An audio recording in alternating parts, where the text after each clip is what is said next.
Bakit ganito ang buhay? Patong-patong ang suliranin. Bakit kahit anong aking gawin, di ko mahagilap ang solusyon?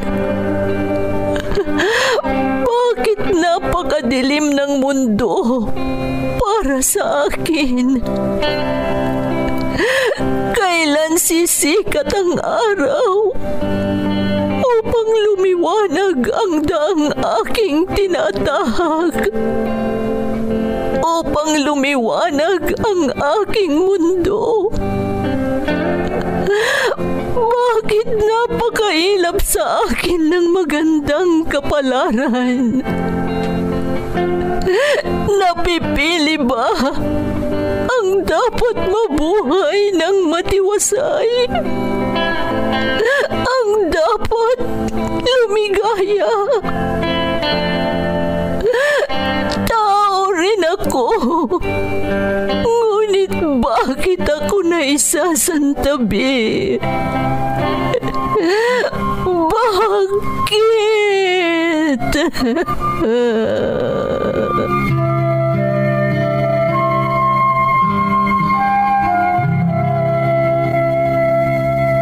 Puno ang mundo ng suliranin. Ang solusyon, umaapaw din. Sa bawat pagpatak ng luha, katumbas nito ay ligaya. Sa tuwing sasapit ang gabi, darating ang bagong umaga.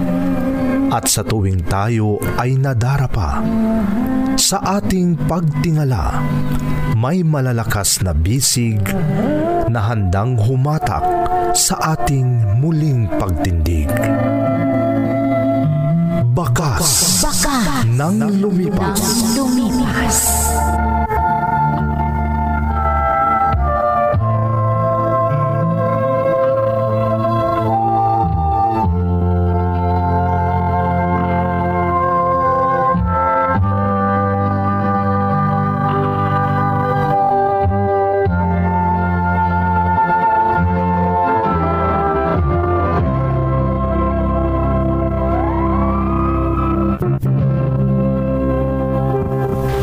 Don't forget to like and share and subscribe to this YouTube channel and hit the bell button.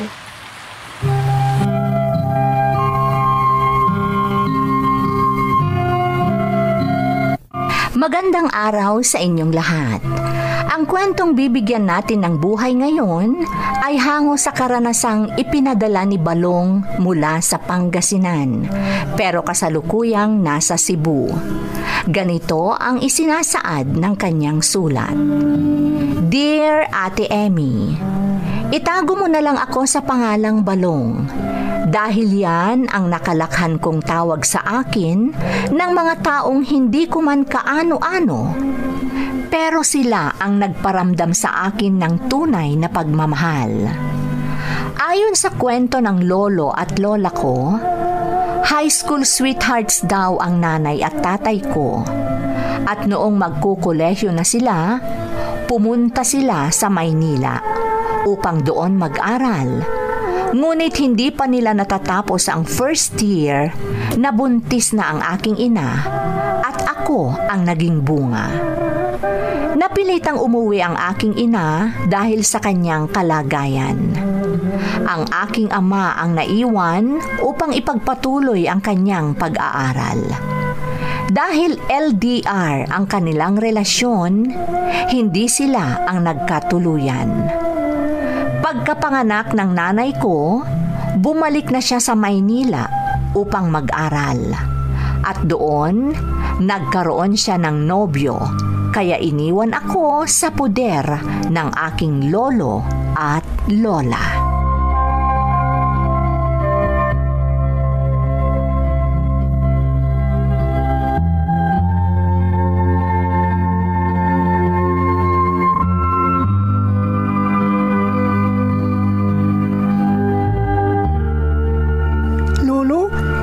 Ako makatulog. Natatakot ako. Huwag kang matakot, Balong. Nandito ang lolo. Ako ang bahala sa iyo. Hindi kita pababayaan, Balong ko. Lolo? Sige na, matulog ka na. Narito lang ako sa tabi mo. Basta wag mo akong iiwan, Lolo, ha? Baka kunin ako ng alitap-tap. Ay, hindi. Hindi ka pwedeng kunin ng alitap-tap. Hanggat buhay ang lolo, walang pwedeng kumuha sa iyo. Totoo po, Lolo? Oo, Balong ko. Maniwala ka kay lolo. Alam mo naman na mahal kita, hindi ba? Opo, Lolo. Alam ko po yun. Nararamdaman ko. Yan ang patunay na totoo ang sinasabi ko sa iyo. Basta tatandaan mong lagi, hanggat nandito ang lolo, walang pwedeng manakit sa iyo, apo.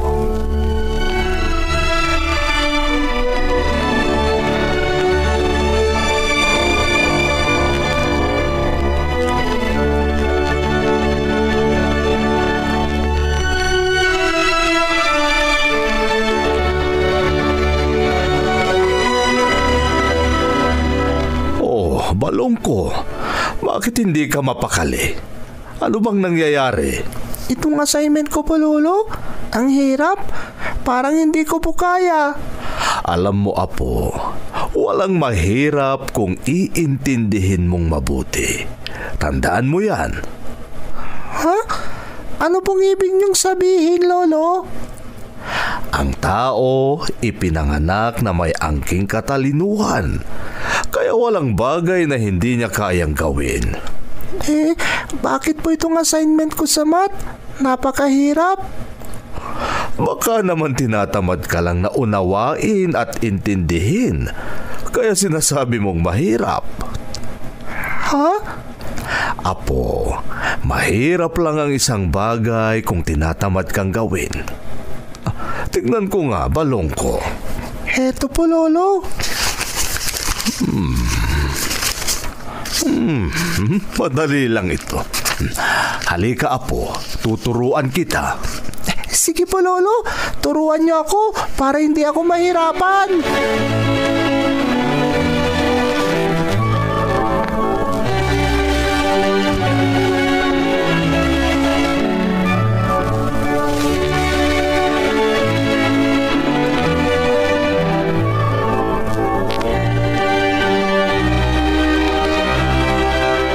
Celso, maraming salamat sa iyo, ha. Kahit hindi mo totoong apo si Balong, sobrang mahal na mahal mo siya. Ano ka ba naman? Ano ba yung sinasabi mo na hindi ko totoong apo si Balong? Anak ko sa unang asawa ko ang nanay ni Balong, kaya hindi mo talaga siya kadugo. Lydia, minahal kita. Itinuring kong parang tunay kong anak ang mga anak mo. Alam mo yan. Celso. Kaya pwede ba? Huwag kang magsalita ng ganyan. Apo ko si Balong. Kadugo ko siya. Tandaan mo yan.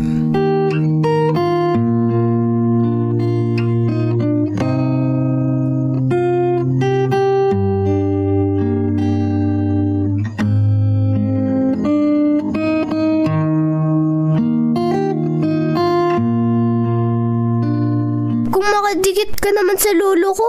Akala mo, totoong apo ka. Ha?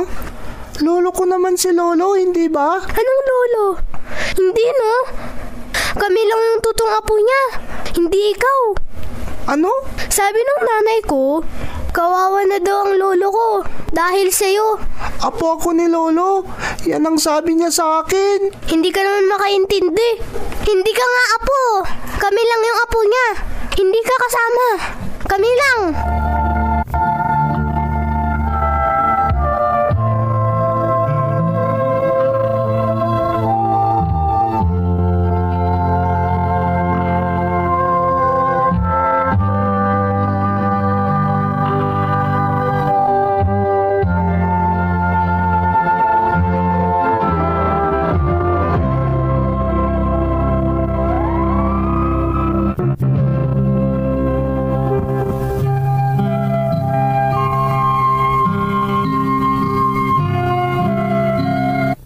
Yan ang katotohanan, Ate Emmy. Pangalawang asawa ng lola ko ang nakagisnan kong lolo na nagpalaki sa akin. Napakalaking issue para sa mga anak ng lolo ko at sa mga apo niya kapag ibinibili ako ng gamit ni lolo, pagkain man o laruan. Palagi ko pang naririnig sa mga anak ng lolo ko na hindi rin daw niya ako maaasahan pagdating ng araw kahit siya pa ang nag-aalaga sa akin dahil iniwan nga lang daw ako ng nanay ko sa kanila. Masasabi ko na ang lolo ko ang unang naging teacher ko dahil siya ang nagtuturo sa akin sa mga leksyon ko. At para masuklian ko naman ang paghihirap ng lolo ko, pinagbuti ko ang aking pag-aaral. Nagkaroon ako ng maraming medalya at awards na itinuturing na kayamanan ng aking lolo, kung kaya't hindi na niya pinapansin ang mga sinasabi ng mga anak at mga apo niya. Bisperas ng bagong taon, taong 1999, nagbakasyon kami sa Maynila, kung saan naroon ang aking ina.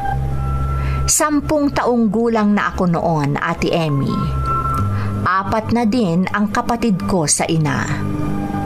Dito nangyari ang isang bagay na hindi ko inaasahan na nagdulot sa akin ng sama ng loob.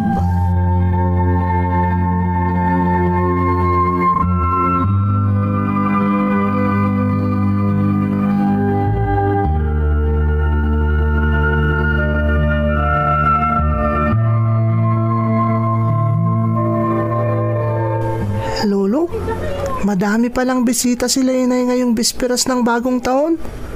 Halos nandito lahat ang mga partido ni Uncle.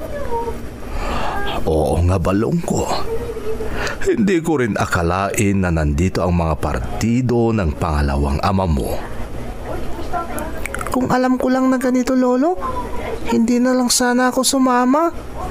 Akala ko naman, tayo lang ang bisita nila. Balong, huwag ka nang mag-isip ng kung ano-ano. Hindi dapat negatibo ang pagsalubong mo sa bagong taon. Lolo? Ang mabuti pa, apo, puntahan mo na ang nanay mo. Malapit na ang bagong taon. Batiin mo siya. Sige po, Lolo. Susundin ko na lang ang bilin ni Lolo. Pupuntahan ko si nanay. Ayun si nanay. May kausap na bisita. Lapitan ko na lang. Sino ba ang chubby boy na bisita niyo? Ha? Pamangkin ko po yun, auntie. Isinama nila inay Ako kasi naman, walang chubby boy mag-aalaga dito. sa kanya sa Pangasinan. At ako ang tinutukoy ni inay na pamangkin niya. Opo, auntie. Hindi ko nalalapitan si inay. Pabalik na lang ako kay Lolo. Hindi pala ako kinikilalang anak ni inay. Hindi pala.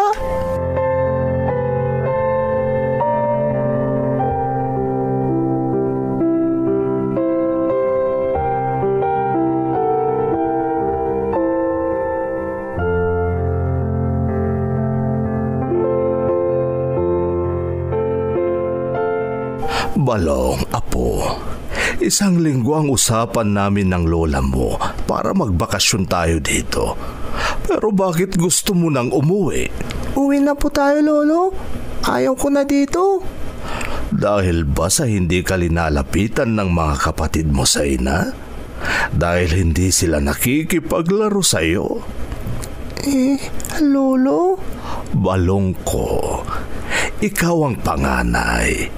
Ikaw ang dapat lumapit sa kanila. Ngayon lang kasi kayo magkikita, kaya siguro ganyan. Hindi po yan ang dahilan kung bakit gusto ko nang umuwi, Lolo. Ha? Ano ang dahilan, apo? Ang inay, narinig ko na sinabi niya sa auntie ng asawa niya na pamangkin daw niya ako. Balong. Kaya please, Lolo, umuwi na tayo nila Lola. Balong, baka naman hindi ikaw ang tinutukoy ng nanay mo Kaya niya sinabing pamangkin niya. Lolo, partido lahat ng asawa ni nanay ang mga bisita kagabi. Tayo lang ang partido ni inay. Imposible namang hindi kilala ng auntie ng asawa ni nanay ang mga partido nila. At isa pa, Lolo, ako lang ang chubby boy na bisita nila kagabi. Kaya alam ko, ako ang tinutukoy ni inay na pamangkin niya. Ay, Balong, Apo, bata ka pa. Marami ka pang bagay na hindi naiintindihan. Lolo? Sana hindi maging dahilan yan para kamuhian mo ang nanay mo. Ha? Tandaan mo, kung wala ang nanay at tatay mo, wala ka sa mundong ito, Balong. Kaya maski hindi ka lumaki sa poder nila, mahalin mo pa rin sila dahil sila ang mga magulang mo. Huwag mo silang kamuhian. Mahalin mo sila, Apo.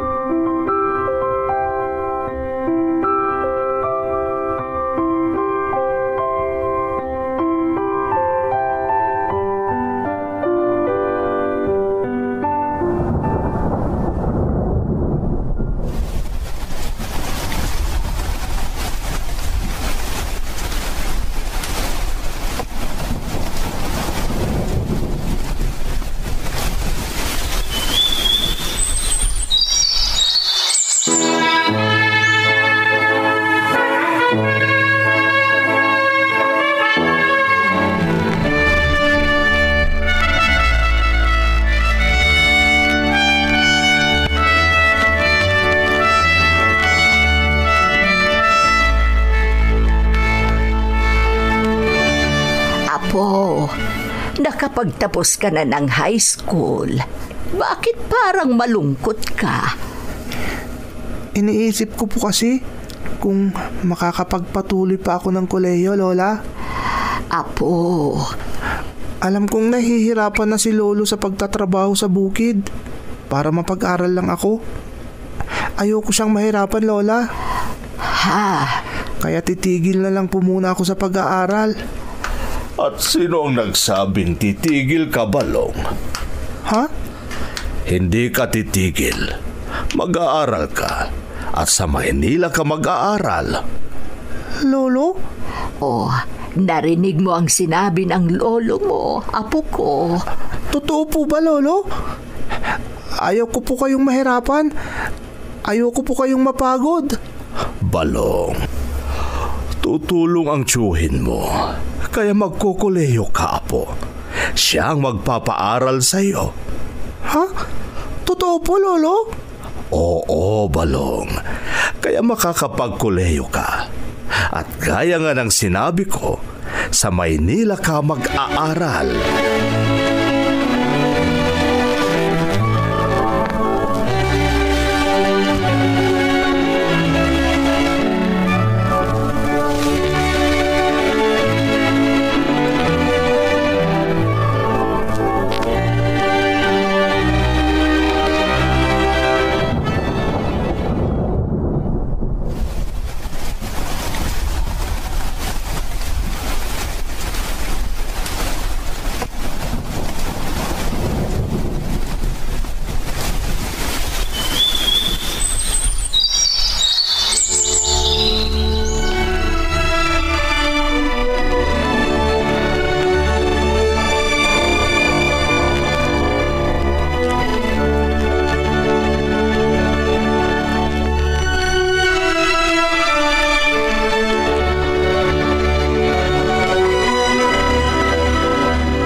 Balong ko, kumusta ang pag-aaral mo? 1 taon na lang, makakapagtapos ka na ng kolehiyo. Lolo, kayo po ang dapat kong kumustahin. Bakit napakahina nyo na? Bakit hindi nyo inalagaan ang sarili nyo? Inaalagaan ko naman ang sarili ko. Pero matanda na ako. Hindi na maiiwasan, Apo. Pahina na ako ng pahina. Lolo? Sana lang makita mo na kitang makapagtapos ng pag-aaral.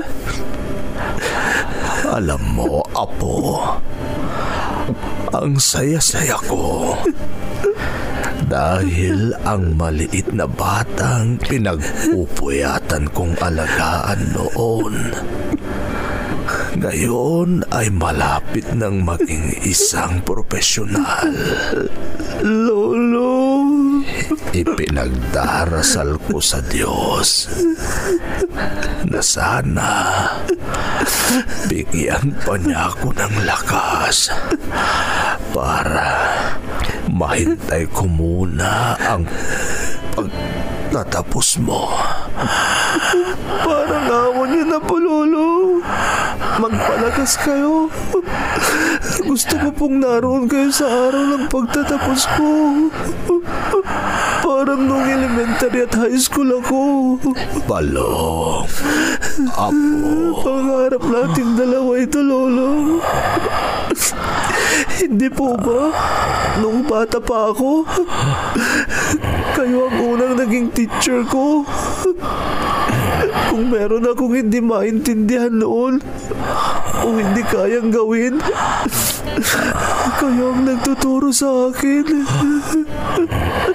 Sabi mo pa nga, Lolo, mag-aral akong mabuti para magawa ko ang mga gusto kong gawin. Kaya parang awa mo na, Lolo. Magpalakas ka. Huwag mo akong iiwan, Lolo.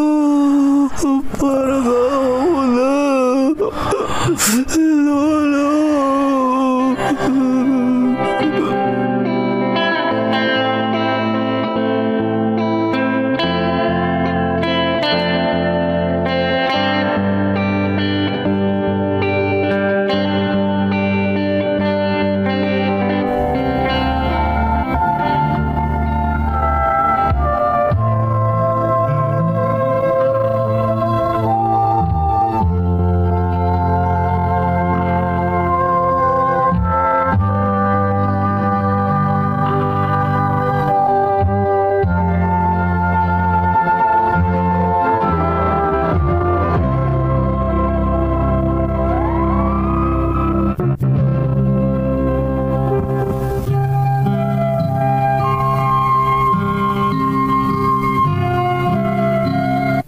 Ipinagdasal ko sa Diyos na sana gumaling pa ang lolo ko, Ate Emmy.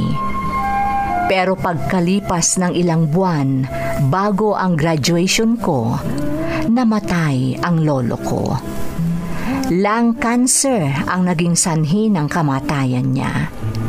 79 na siya noon.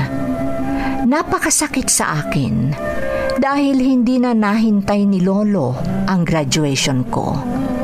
Sayang at wala na ang lolo na nagpakita at nagparamdam sa akin ng sobra-sobrang pagmamahal kahit hindi kami magkadugo at hindi niya ako tunay na apo. Pagkatapos ng 2 taon ng diversified training, nakapasa ako sa licensure examination sa pagiging isang arkitekto. Taong 2015, 28 na ako noon nang naging malapit kami ng aking ina.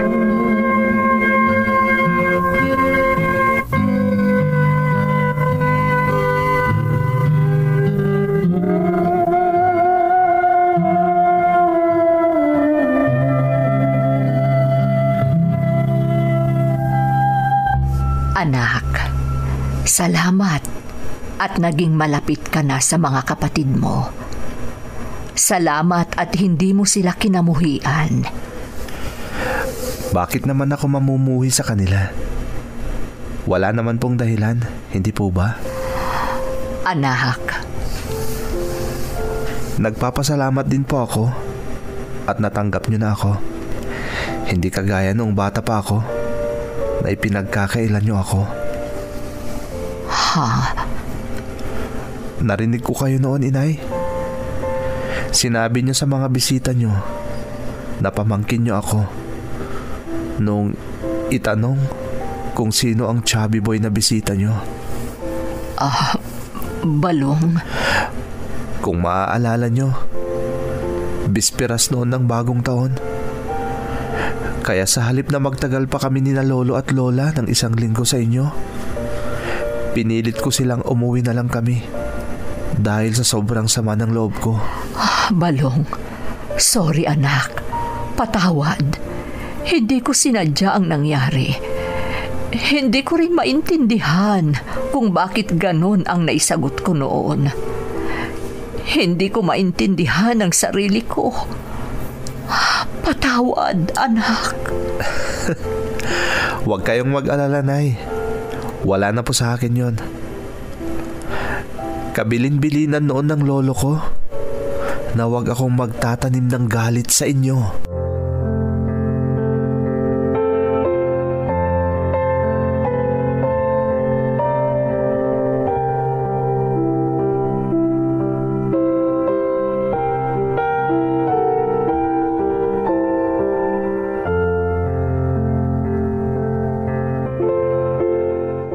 Anong sabi ng mga kapatid mo nung pinag-usapan niyo ang bagay na yon, Apo? Nagtataka sila, Lola. Buti naman daw at hindi ako nagalit kay Inay. Apo. Ganon ang sinabi ng mga kapatid ko, Lola. Sabi ko naman, marahil dahil nang ibabaw ang pagmamahal ko kesa ang galit ko kay Nanay. Balong. Wala na ring silbi, di ba, Lola? Magalit man ako kay Nanay, hindi na maibabalik ang lahat. Isa pa, laging ibinibilin sa akin noon ni Lolo na huwag kong kamuhian si Inay. Maski ang Itay. Dahil kung wala sila, wala din po ako. Totoo naman yun, di ba, Apo? Opo, Lola. Isa pa, wala naman pong perpektong tao. Marahil, immature pa noon ang Nanay, kaya po ganon. Pwede ba, Lola? Huwag na nating pag-usapan yan. Kailangan ko na rin maghanda. Guest speaker kasi ako sa isang event.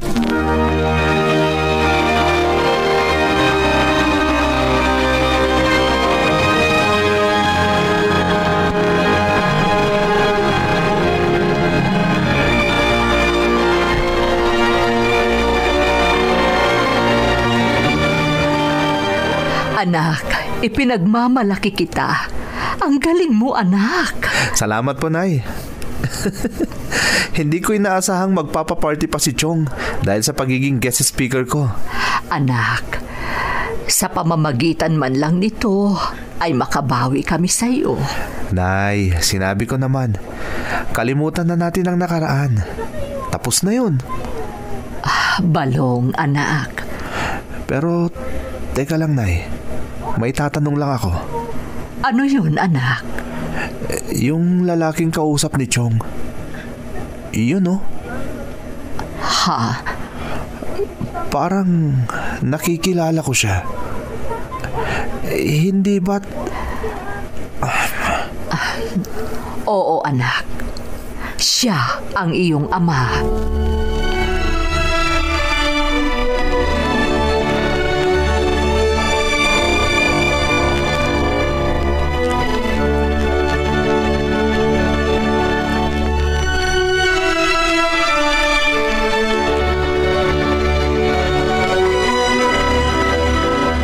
Kumusta ka, Balong, Apo?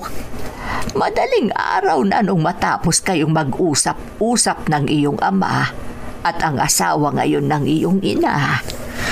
Sa totoo lang, Lola, halo-halo ang nararamdaman ko.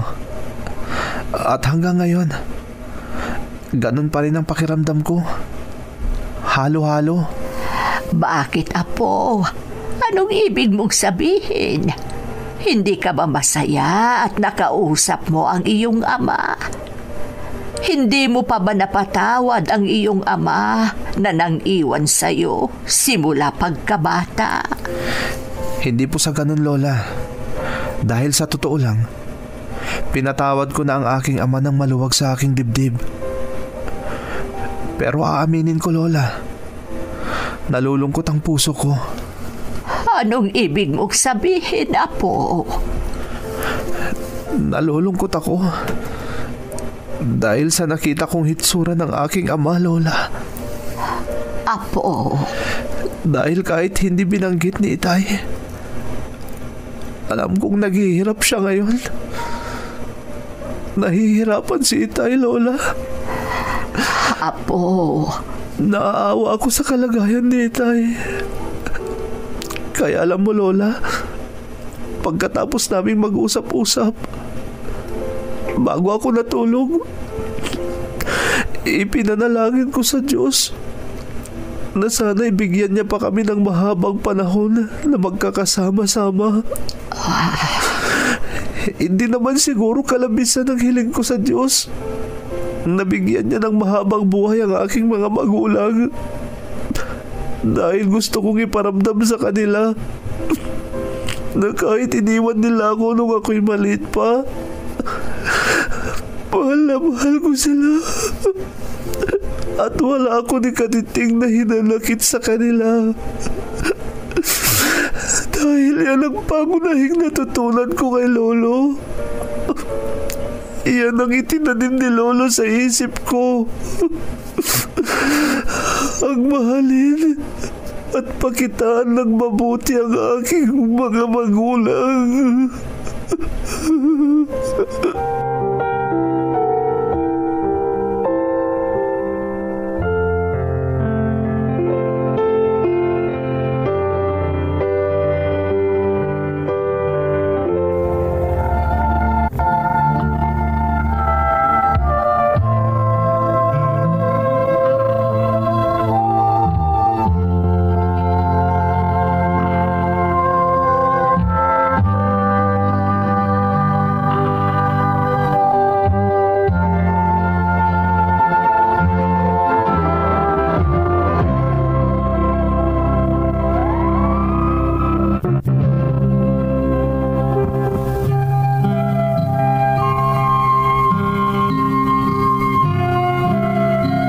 Hindi sa pagsisinungaling, Ate Emmy, pero hanggang ngayon, lahat ng pangaral ng aking namayapang lolo ay pinapahalagahan ko.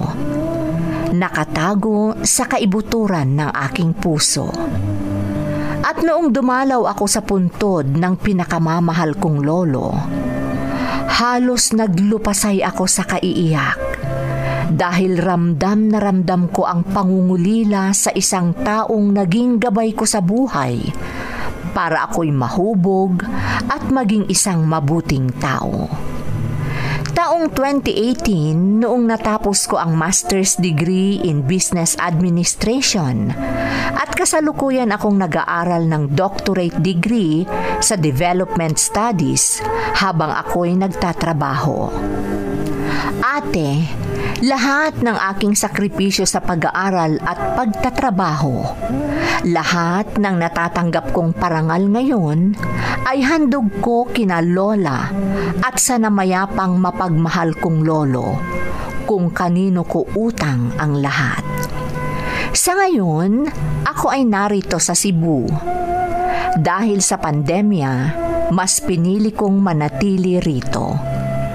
Ngunit bago dumating ang krisis na ito, madalas akong bumiyahe para bisitahin ang aking mga construction assignment sa Visayas at Mindanao na proyekto ng isa sa mga pinakamalaking real estate company dito sa Pilipinas. 86 na taong gulang na ngayon ang aking lola, kaya lagi ko siyang pinag-iingat. Constant naman ang aming komunikasyon ni na inay at ipinagmamalaki kong sabihin na kung anuman ang maitutulong ko sa kanila ay nakahanda akong ipagkaloob.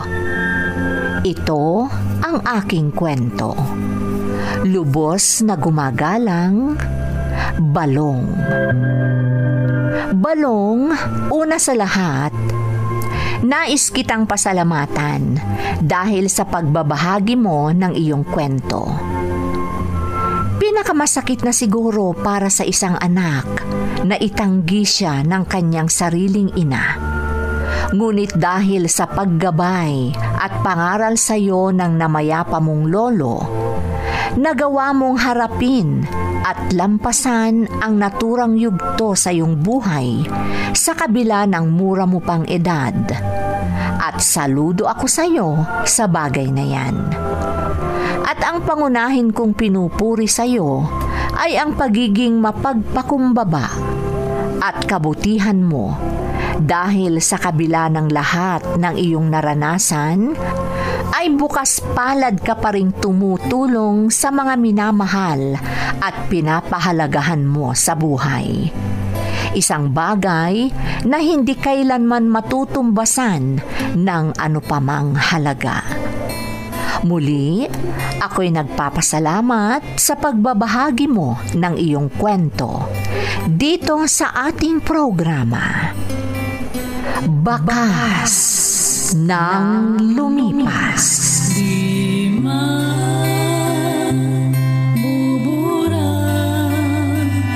sa isipan ang mga pagsubok na karanasan.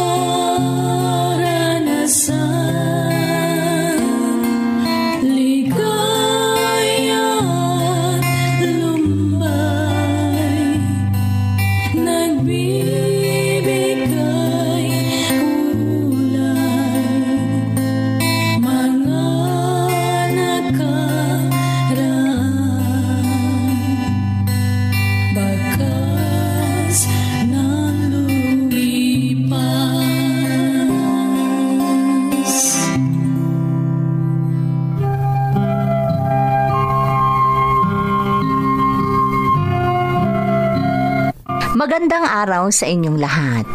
Ang kwentong bibigyan natin ng buhay ngayon ay hango sa karanasang ipinadala ni Donna na kasalukuyang OFW sa Hong Kong. Ganito ang isinasaad ng kanyang sulat. Dear Ate Emmy, itago mo na lang ako sa pangalang Donna. Kasalukuyan akong nagtatrabaho dito sa Hong Kong. Napakasaya ko nung makita ko itong channel ninyo sa YouTube, kaya hindi ako nagdalawang isip na mag-email para ibahagi ko ang aking karanasang hinding-hindi ko makakalimutan. Nangyari ito noong una akong nangibang bansa sa Lebanon. Noong nasa abroad ako, nakatagpo ako ng matapang na amo. Kaya dumulog ako sa agency ko dahil naghanap ako ng ibang amo. Hindi ako agad nakahanap, kaya napilitan akong manatili sa agency ko ng 2 buwan na walang sahod. Wala akong komunikasyon sa pamilya ko sa Pilipinas dahil walang wifi ang tinitirhan ko. Nakontak ko na lang ang pamilya ko noong may nakilala akong kababayan na nagdala sa akin sa mall na may free wifi.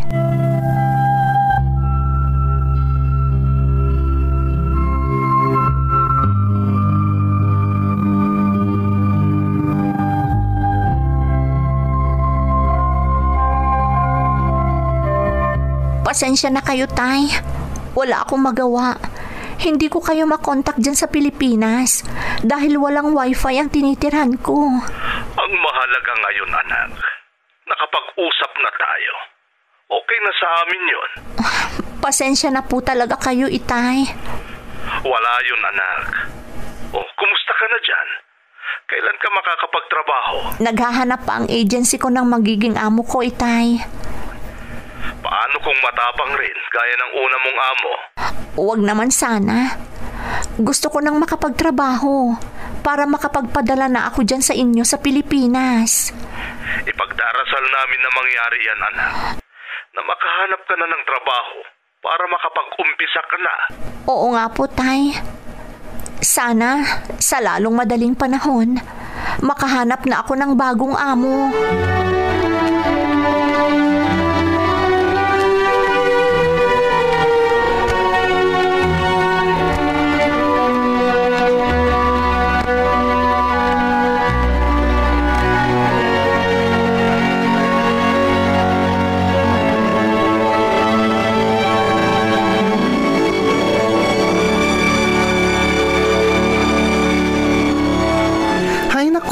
Ako ang bahala sa iyo. Sisiguraduhin kong magiging okay ka dito. Salamat, Louie. Ay, ikaw naman? Huwag mo naman akong tawaging Louie. Ang ganda-ganda ko. Louie ang itatawag mo sa akin? Ha? Luz ang tawag sa akin dito. Lalo na ng mga kababayan natin. Sana ganyan din ang itawag mo sa akin. Sige, Luz. Ganyan. Yan ang bagay kong pangalan. Luz. Huwag kang mag-alala. Akong bahala sa'yo. Ipapakilala kita sa mga kaibigan ko rito.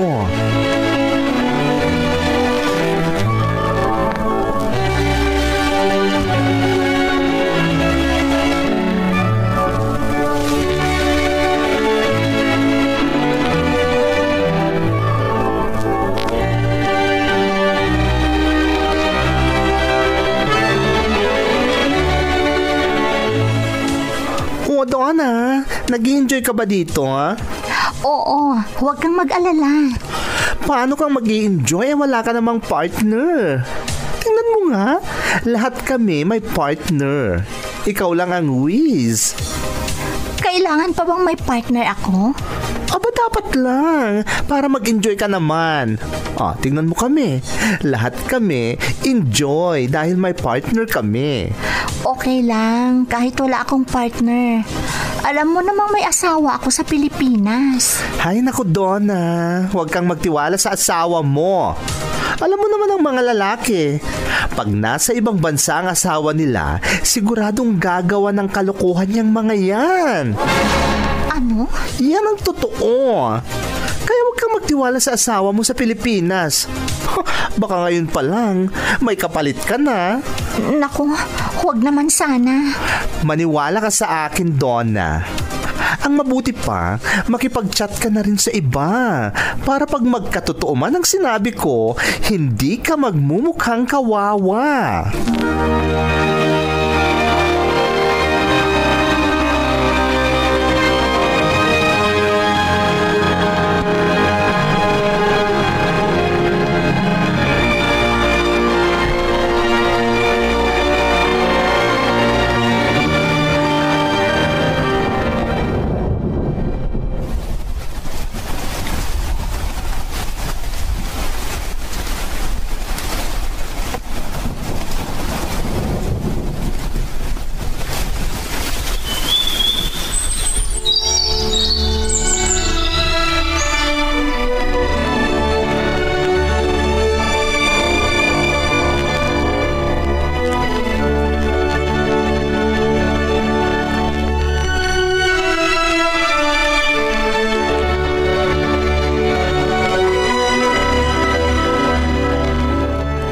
Ano na naman ba yung sinasabi mo, Rico?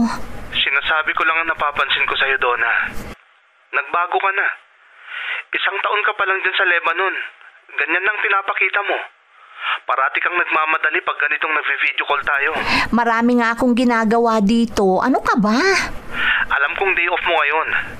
Kaya ngayon kita video call. Ha?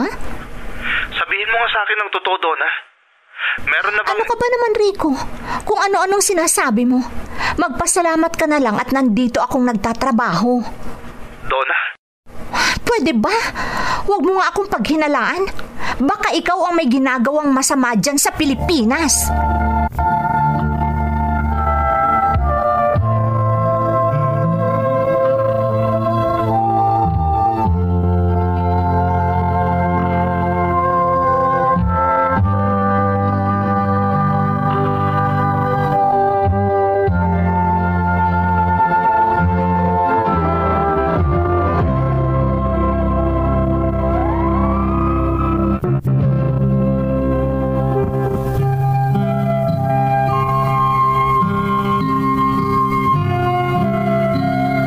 Inaamin ko, hindi ko maiwasang matukso sa mga naging kaibigan ko dito sa Lebanon, Ate Emmy. Nakipagkaibigan ako sa chat at kapag nagchat-chat o nagvi-video call sa akin ang asawa ko, halos ayokong sagutin. Ilang beses akong kinumpronta o talagang pinagdudahan ng asawa ko, pero itinanggi ko ang lahat dahil ang akala ko, imposibleng malaman niya ang ginagawa ko dahil nandito nga ako sa ibang bansa.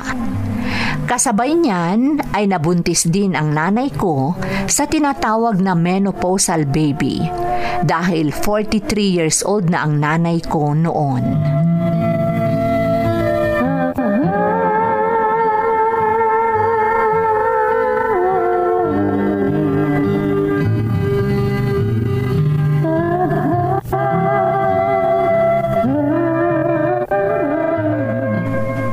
Gusto na namang makipagkita ng kachat ko.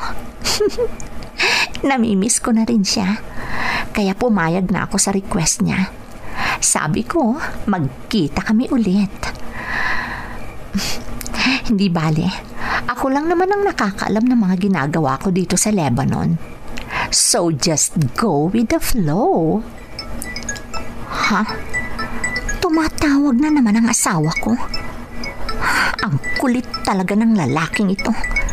Hindi ko na nga sinagot yung mga unang tawag niya, pero hindi pa rin tumitigil. Sagutin ko na nga lang. Ano na naman ba ang kailangan mo? Ha? Donna, bakit ganyan ang reaksyon mo? Sabihin mo na sa akin kung ano ang kailangan mo. Marami pa akong gagawin. Hindi ako ang may kailangan sa'yo. Oh, ito. Kausapin mo ang iyong ama. Ha? Donna, anak. Gumawa ka ng paraan para makauwi. Ha? Bakit, Tay? Anong nangyari? Ang nanay mo, anak. Bigla na lang nanghina. Ano? Ang hirap. Hindi siya makakain at hindi siya makabangon. Nakahiga na lang ang nanay mo. Bakit ganun, Tay? Anong nangyari sa nanay? Bakit siya biglang nagkaganyan? Anak, may mga bagay kaming itinago sa'yo habang nandyan ka sa ibang bansa. Ang pagbubuntis ng nanay mo lang ang sinabi namin sa'yo. Ha? Malalaman mo lahat ang nangyayari dito pag uwi mo, Donna. Kaya please, umuwi ka sana, anak. Sige po, uuwi ako. Hintayin niyo ako. Uuwi na ako, Itay.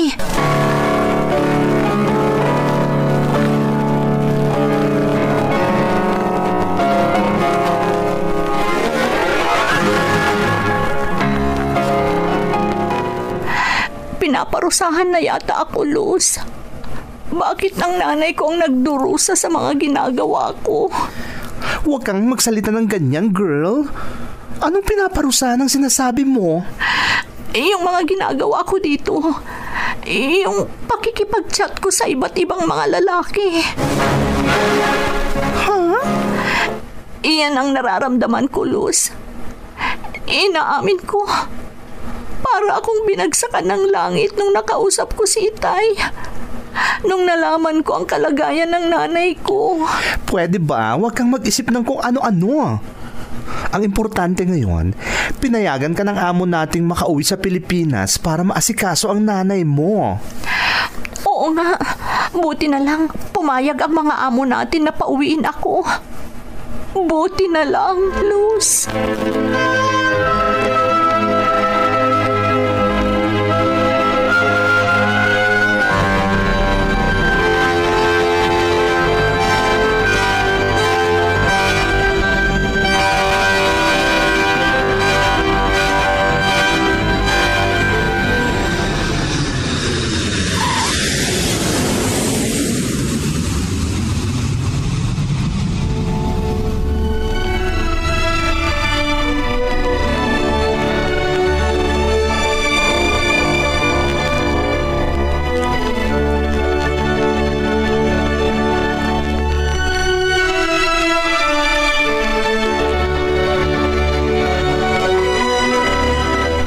Mabuti naman at nandito ka na, anak. Salamat at dumating ka. Sorry, Tay. Kararating ko lang. Alam nyo naman, malayo ang bansang pinanggalingan ko. Inabot ako ng 3 araw bago ako nakarating dito.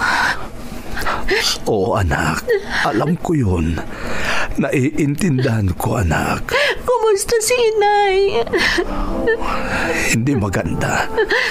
Nasa ICU ang nanay mo. Ay, Diyos ko. Bakit biglang nangyari ito? Bakit, Itay? Donna, anak. Sabi niyo, malakas ang katawan niyang nagbuntis. Pero bakit ganyan ang nangyari? Anak, gaya nga ng sinabi ko sa telepono, may mga bagay kaming inilihim sa iyo. Dahil ayaw naming mag-alala ka habang naroon ka sa ibang bansa.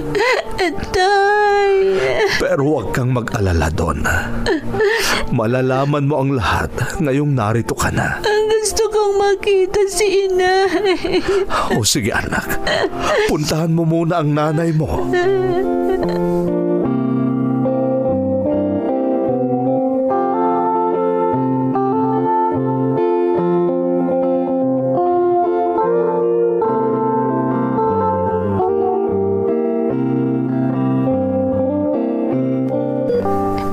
Nay, andito ako. Andito ako sa tabi mo, Inay. Anong nangyari sa iyo? Bakit ganyan? Nay.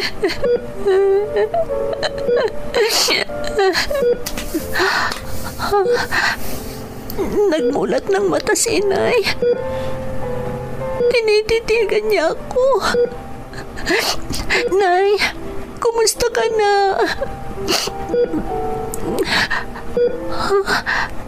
Nagtaas ng kamay si Nay. Nay, bakit? Ano gusto mong gawin?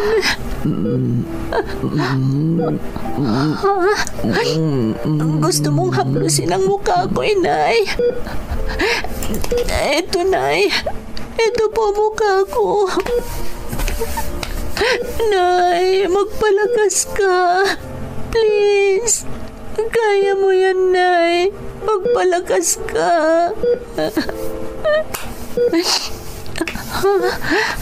Pinisil niya ang kamay ko. Huwag kang mag-alala, Inay. Andito ako. Dito lang ako sa tabi mo. Mananatili ako dito. Magpahinga ka na, Nay, para lumakas ka agad. Palakasin mo ang loob mo.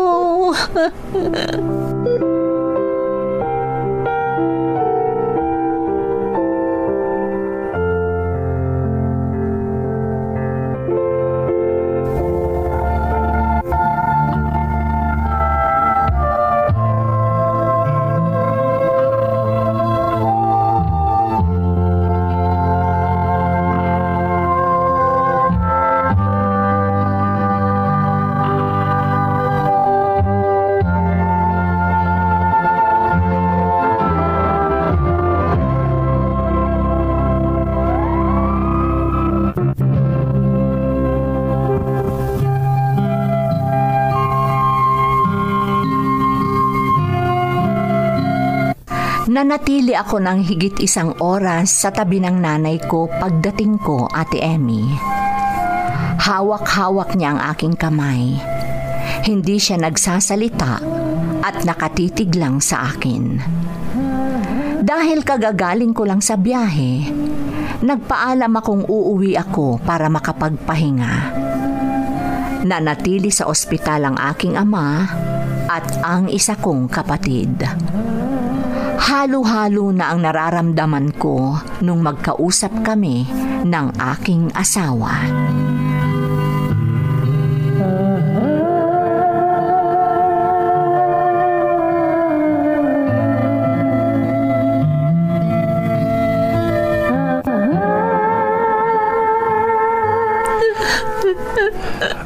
Donna, hindi makatutulong ang pag-iyak mo. Kailangan mong maging matatag ngayon. Lalo pat hindi madali ang sitwasyon ng nanay mo. Buti sana kung hindi siya buntis. Ang mahirap, buntis siya. Tapos ganun pa ang nangyari. Rico. Salamat at nakauwi ka agad. Naabutan mo pang buhay ang nanay mo. Ayaw ko pang mamatay ang nanay ko, Rico. Ayaw ko pa. Kaya nga palakasin mo ang loob mo. Palakasin natin ang ating pananalig sa lumikha. Ipanalangin natin ang nanay mo. Dahil gaya ng nasabi ko kanina, hindi madali ang kalagayan ngayon ng nanay mo. Lalo pa at buntis siya.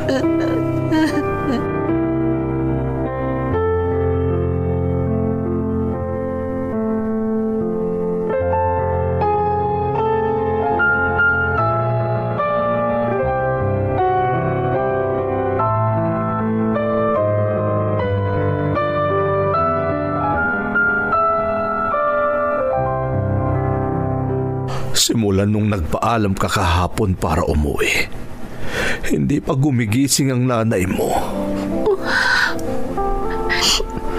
Narinig mo naman ang sinabi ng doktor kahapon. Nagkaroon siya ng tumor sa ulo na siyang dahilan kung bakit ganyan ang kalagayan niya ngayon. Bakit mo itinago sa akin, Itay? Kung sinabi mo sana sa akin noon ang tungkol sa kalagayan ni Inay, sana nakapagpadala ako agad ng pagpagamot niya. Donna, ang nanay mo mismo ang nag-utos sa akin na huwag sabihin sa iyo dahil ayaw niyang mag-alala ka. Pero hindi na niya ako napigilang ipaalam sa iyo ang lahat dahil iba na nga ang kalagayan niya. Kaya nga ipinaalam ko na sa iyo nung tumawag ang asawa mo. Sorry anak ha. Ayoko lang kasing suwayin ang kagustuhan ng nanay mo. Yun na ang doktor ng nanay mo. Siya na yang palapit sa atin.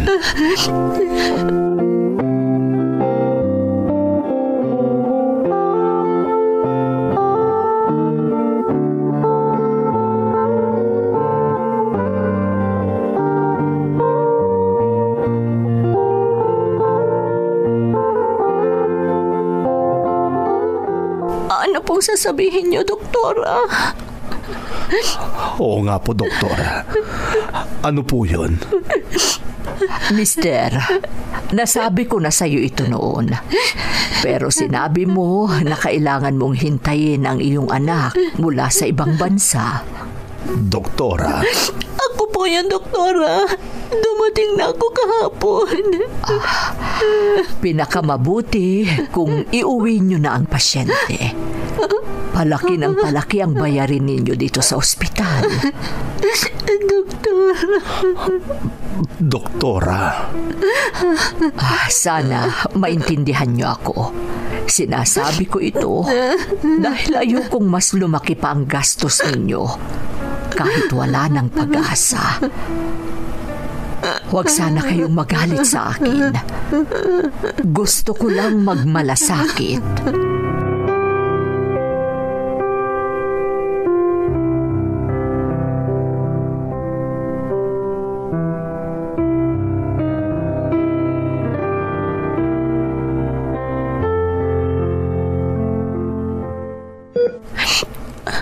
Nay, patawarin mo sana ako. Mahirap ang desisyong ito para sa amin ni Itay. Pero kailangan ka na naming iuwi. Kaawa-awang kalagayan mo dito, Inay. Hindi lang ikaw, pati ang kapatid ko na nasa sinapupunan mo. Kasalanan ko ito, Inay. Ako ang nagkasala. Ako dapat ang parusahan. Hindi dapat ikaw at ang kapatid ko ang nasa sitwasyon na ito. Ako ang nagkasala. Pero bakit ikaw at ang aking kapatid ang nagdurusa?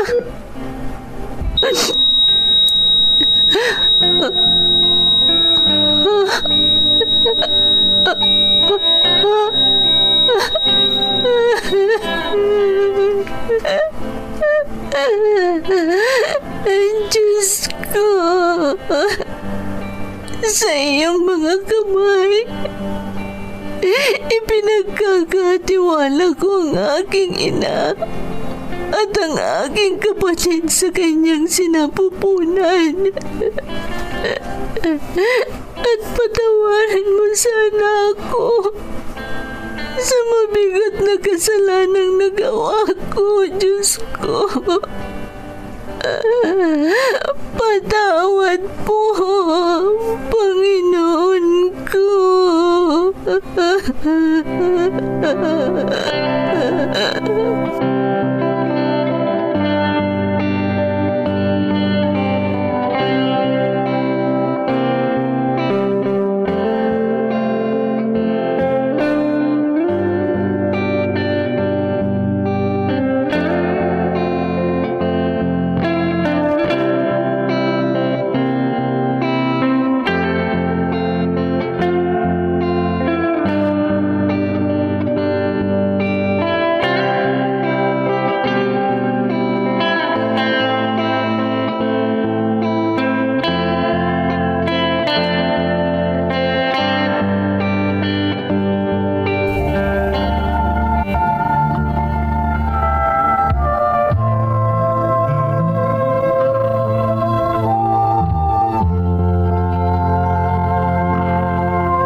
Pumanaw ang nanay ko, kasama ang kapatid kong nasa kanyang sinapupunan noong mismong araw na iuuwi na sana namin siya, Ate Emmy. Iyak ako ng iyak noon. Sinisisi ko ang aking sarili sa nangyari sa aking ina. Naisip ko na dahil sa aking mga maling nagawa, pinarusahan ako ng Diyos. Ngunit nakakalungkot na ang parusang dapat ay para sa akin, napunta sa aking ina at sa aking kapatid, at hindi sa akin na siyang nagkasala. Marahil sabi ko sa aking sarili, ginamit ng lumikha ang aking ina at kapatid para umuwi na ako at matigil na ang aking pagkakasala sa bansang aking kinaroroonan. Para maituwid ang aking pagkakamali, Ate Emmy, inamin ko ang lahat sa aking asawa at humingi ako ng tawad. Pero hanggang ngayon, tuwing nalalasing si Rico, sinisisi pa rin niya ako sa ginawa ko sa kanya. Pero buong kababaang loob kong tinatanggap ang lahat dahil kasalanan ko naman talaga. Hanggang sa pinalad akong makapunta dito sa Hong Kong, ate. At sa aking pagparito, natagpuan ko ang isang Christian church na siyang pinupuntahan ko tuwing linggo. Lagi kong idinadalangin na sana'y huwag akong pabayaan ng Diyos at mas palakasin pa niya ang aking pananampalataya para hindi na ako muling makagawa ng kasalanan at maayos ko na rin ang di namin pagkakaunawaan ng aking asawa. Ito ang aking kwento. Lubos na gumagalang, Donna. Donna, salamat sa pagbabahagi ng iyong kwento. Sa buhay ng bawat nilalang, dumarating ang mga pangyayari na mahirap ipaliwanag. Minsan, nagbibigay ito ng positibong pananaw sa buhay. Ngunit kadalasan, ito ay nagbibigay ng aral para maunawaan at malagpasan ang mga pagsubok. Sa sitwasyon mo, may mahalagang aral kang dapat matutunan sa pangyayaring hindi mo inaasahan. Ang masakit lang, ito ay mapait na aral. Pero ipinagmamalaki kita dahil buong puso mong inamin ang lahat at sinisikap mong ituwid ang lahat ng iyong pagkakamali. Naniniwala akong hindi ka pababayaan ng Panginoong lumikha. Muli, maraming salamat sa pagbabahagi ng iyong kwento dito sa ating programa, Bakas ng Lumipas. Di mabubura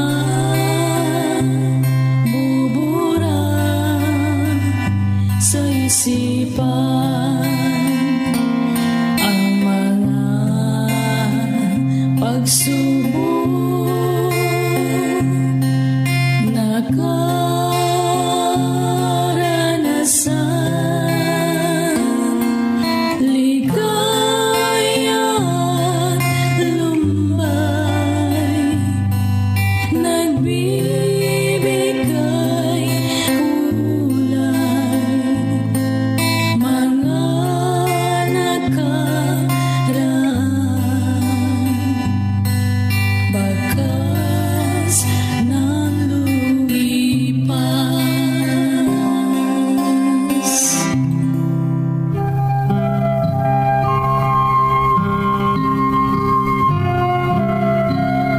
Magandang araw sa inyong lahat. Ang kwentong bibigyan natin ng buhay ngayon ay hango sa karanasang ipinadala ni Laila na nasa Abu Dhabi, UAE. Ganito ang isinasaad ng kanyang sulat.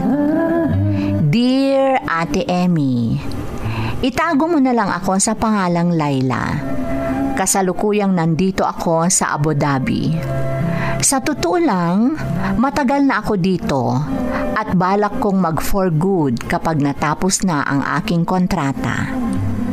Totoong malaki ang sakripisyo ng mga OFW na tulad ko at ang pangunahing kalaban namin sa ibayong dagat ay ang sobrang pagkasabik o ang tinatawag nilang homesickness. Hindi lang yan, ate, dahil marami pang hirap na pinagdadaanan ang mga OFW na hindi alam ng mga kamag-anak nila sa Pilipinas. Tulad ko, bago bumuti ang kalagayan ko rito, marami akong pinagdaanang hirap. Kaya napakasaya ko noong nahanap ko ang channel na ito sa YouTube dahil napagtanto ko na may programa pala para sa mga katulad ko kung saan maari kong ilabas ang aking kalungkutan. Mahirap ang buhay namin noon sa Pilipinas, Ate Emmy. Nangingisda at nagsasaka lang kami ng asawa kong si Lito. Noong ang aming panganay na anak na babae ay nasa kolehiyo at ang aming pangalawang anak na babae ay nasa high school, lalo naming ininda ang kahirapan.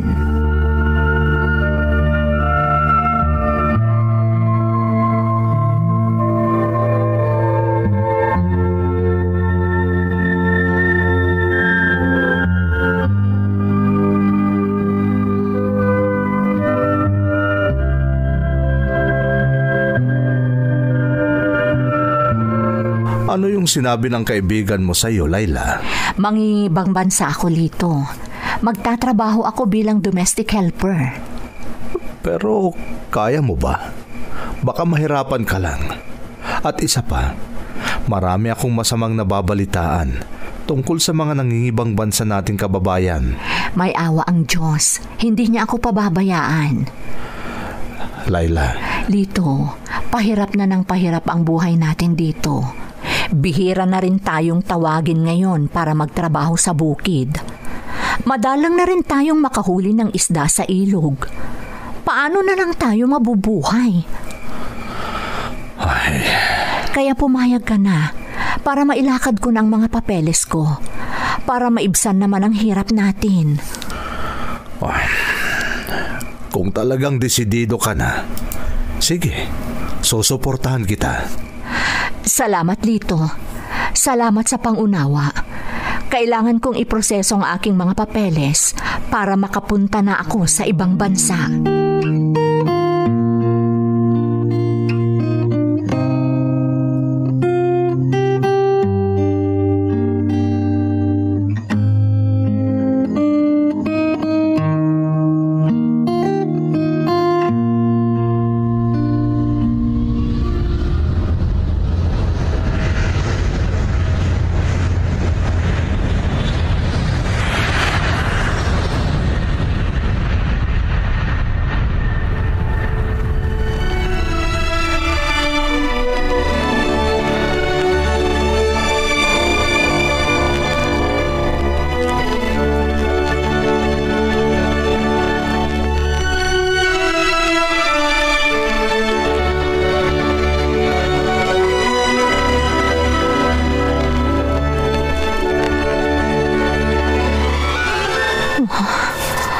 Ano ba naman itong natagpuan kong amo?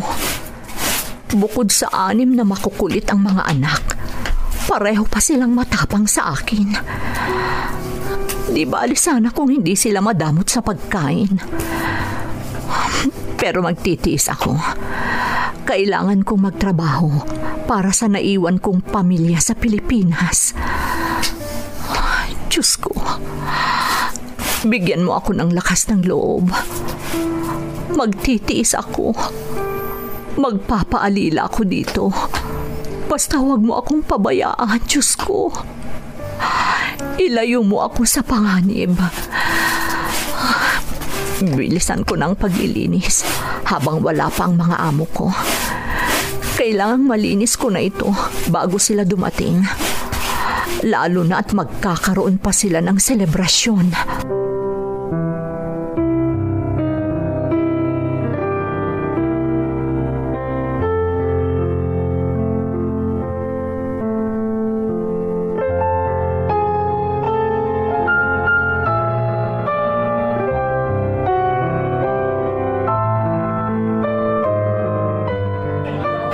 Napakarami nilang bisita. Napakarami rin nilang handa. Pero ang mga bisita nila, inaaksaya lang ang pagkain. Sayang. Samantalang ako, kung hindi ako gagawa ng paraan, hindi ako makakakain. Grabe naman ang mga amo ko. Matagal na akong nagtitiis. Pare-pareho sila ng kanilang mga anak kung tratuhin ako para akong hayop. Hindi ko na yata kayang tiisin ito. Gusto ko nang umalis. Pero paano? Nasa kanila ang mga papeles ko. Bahala na. Maghahanap ako ng paraan. Gusto ko na talagang umalis dito.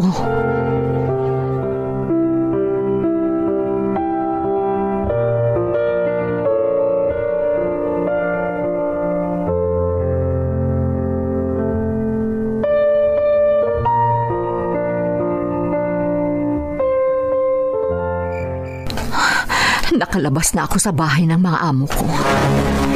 Mahimbing ang tulog nila, kaya hindi nila ako napansin. Kukunin ko na ang mga damit kong inilagay ko sa garbage bag. Diyos ko, tulungan mo ako. Huwag mo akong pabayaan. Huwag mong hayaang magising ang mga amo ko.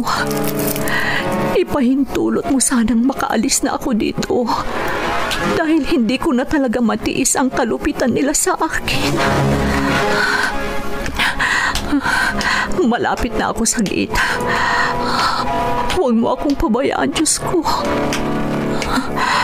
Talagang gusto ko nang makatakas sa impyernong lugar na ito.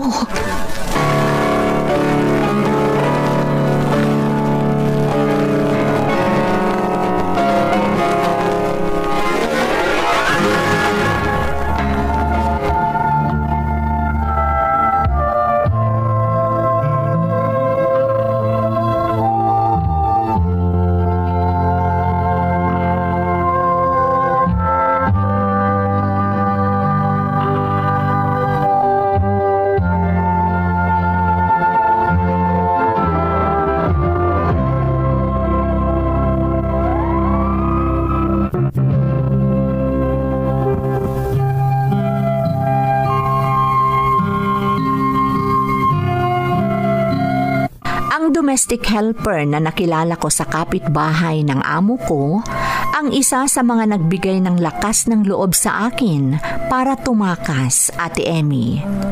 Sa kanya ko rin nalaman na tumakas din ang 3 sa mga naging katulong ng amo ko dahil sa kalupitan nila. Kaya noong nagkaroon ako ng pagkakataon, tumakas na din ako. Sobrang lungkot ng pamilya ko, lalo na ang mga anak ko nang malaman nila ang nangyari sa akin. Alam kong sa pagtakas ko ay maari akong maaresto ng mga law enforcement agencies sa bansang kinaroroonan ko. Humingi ako ng tulong sa isang kababayang naging kaibigan ko at nanuluyan ako sa kanya. Hanggang sa may nagrekomenda sa akin ng trabaho at muli akong nanilbihan bilang katulong. Mag-asawa ang naging amo ko. Businessman ang lalaki. Maganda ang naging amo kong babae. Ang nakakalungkot lang, matapang din sila gaya ng una kong naging amo.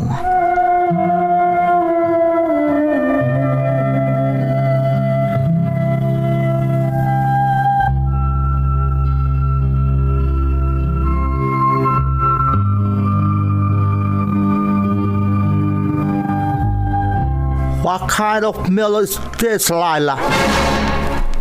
Sir, I don't like this food. Aray ko! Ang init!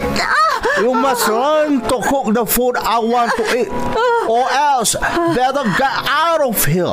Is that clear? Yes, sir. Bastard! Aray ko. Napakainit ng sabaw na isinaboy sa akin ng amo ko. Pero kailangan ko itong linisin. Baka lalo siyang magalit sa akin pag hindi ko nalinis ito.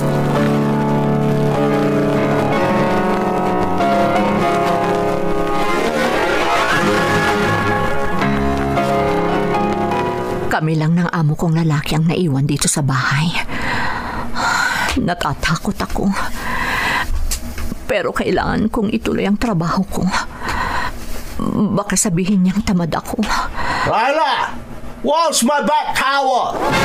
Huh? Lila! I said, where's my back towel? I'm taking a bath. It's in your cabinet, sir.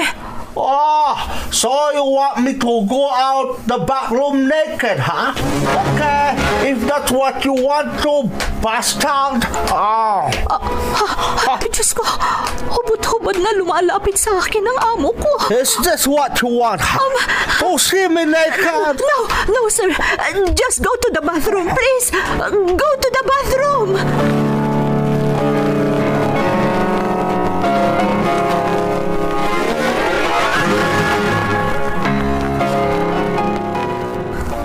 Buti na lang at pinayagan ako ng amo kong lalaki na mag-day off. Buti na lang at pumayag siyang pupunta ako sa lugar na pinupuntahan ng mga Pilipino sa bansang ito. Kahit paano, makakalabas din ako. Mababawasan ang lungkot ko dahil sa sitwasyon ko.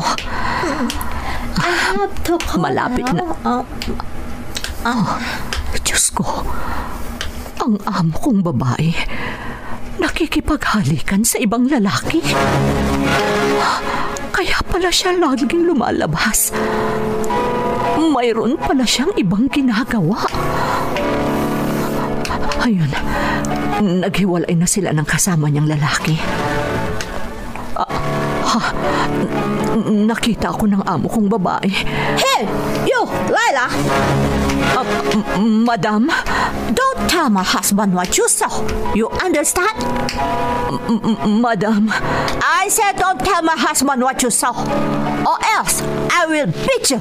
Understand? Yes, madam. I will not tell your husband. I will not tell him.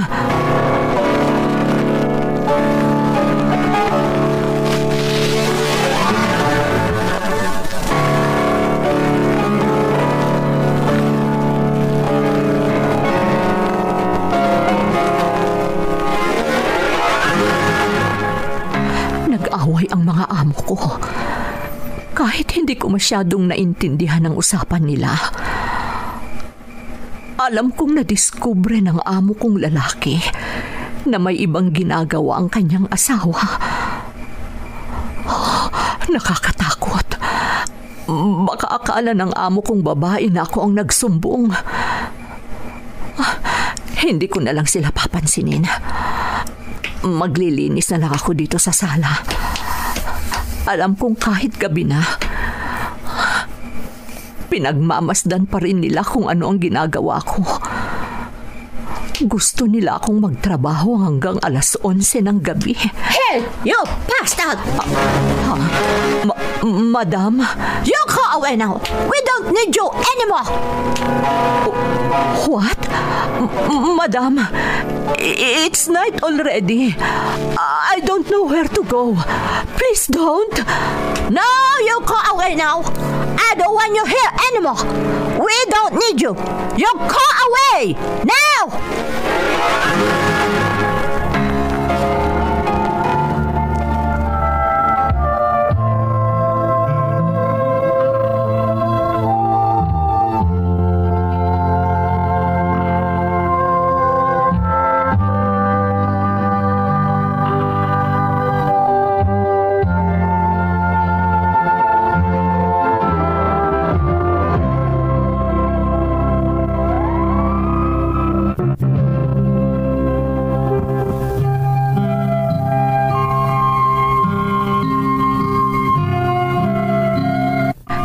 Ako sa aking hinala na ako ang sisisihin ng aking among babae noong natuklasan ng amo kong lalaki ang mga ginagawa niya, Ate Emmy.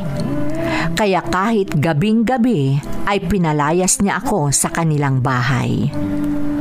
Mabuti na lang at tinulungan ako ng isa sa mga naging kaibigan ko. Pumasok ako sa iba't ibang trabaho noong wala akong permanenteng trabaho, Ate Emmy. Pero naging maingat ako dahil wala akong mga papeles. Dahil nga tumakas ako sa aking unang amo. Isang araw, tinawagan ako ng aking panganay na anak at ibinalita niyang nagtapos siya ng kolehiyo na isang cum laude. Lahat ng hirap at sakripisyo ko ay parang nabura dahil sa balitang yun. Lalo na nung sinabi niyang umuwi na ako dahil kapag nakahanap na siya ng trabaho, siya na ang magpapaaral sa kanyang mga kapatid. Pero sinabi ko na hindi pa ako makakauwi, lalo na at wala sa akin ang aking mga dokumento. Hanggang tinulungan ako ng isang kababayan na makapagtrabaho. Isang Turkish family ang kumuha sa akin, Ate Emmy.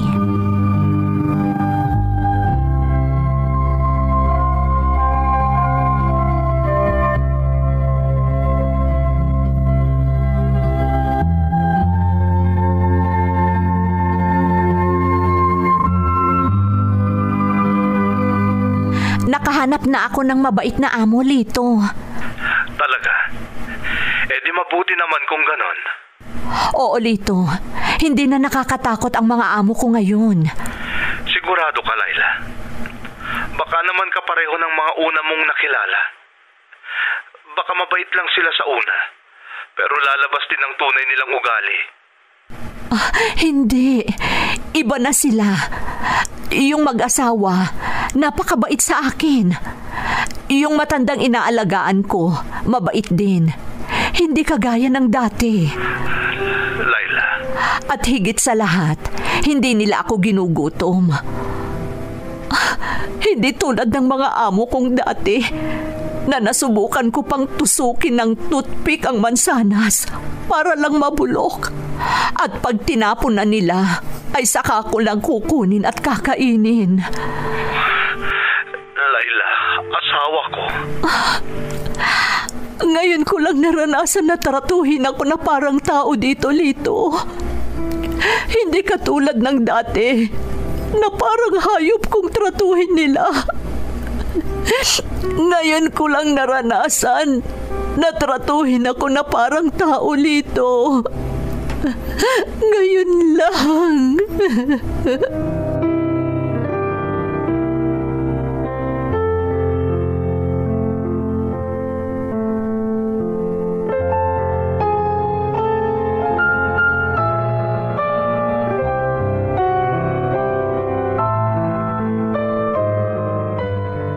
My mother really like how you take care of her, Laila.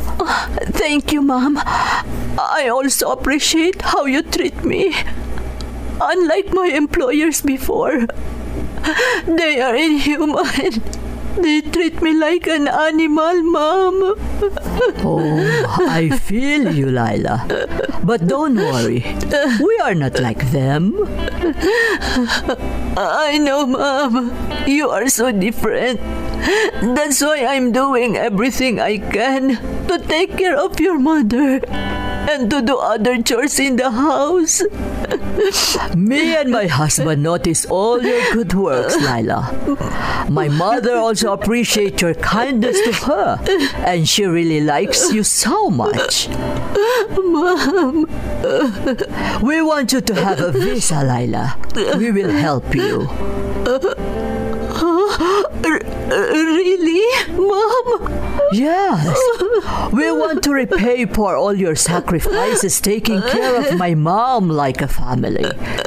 So we want to help you. Thank you, Mom. Thank you very much. But there is a problem, Mom. Oh, what's the problem, Laila? I'm a runaway. I left my passport in my first employer. They maltreated me, so I had to run away to survive. Oh, I'm sorry about that, Laila. But don't worry, we will fix everything. Mom? Yes, I meant every single word I said. We will fix everything. You will have a visa. I promise that, Laila.